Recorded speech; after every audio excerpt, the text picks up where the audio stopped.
Fin Malta ħabbret l-attivitajiet tagħha l-istaġun li jmiss bejn din is-sena u s-sena d-dieħla. Dan għamlitu waqt konferenza tal-aħbarijiet f'Dar il-Mediterran fil-preżenza wkoll tal-Ministru għall-Kultura José Herrera. F'konferenza tal-aħbarijiet li inkludiet ukoll żifna mill-isbaħ mill-artisti preżenti, id-direttur artistiku Paolo Mangola rimarka kif l-aħħar sentejn ikkaratterizzati mill-pandemija kienu ta' sfida kbira għal dawk kollha li jaħdmu fil-qasam artistiku.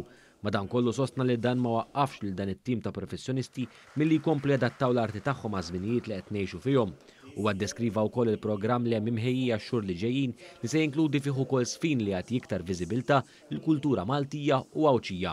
The first show starts in Gozo, and we are making a work inspired by a beautiful map, a cosmological map which was created by Antonino Saliba back in 1500.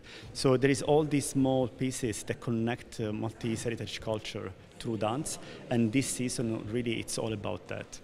Minħatiju il-Ministru għall-Kultura José Herrera tenna li dan il-programm għax-xhur li ġejjin huwa wieħed ambizzjuż u li jinkludi fih 18 il-preżentazzjoni. Llum saret niċċa importanti tal-kultura tagħna. Dawna apparti milli jagħmlu performances f'Malta, jisifru wkoll imorru on tour u jbiegħu l-kultura Maltija barra minn Malta u naturalment jkomplu jsaħħu l-identità Maltija anke lil hinn minn Xtuta.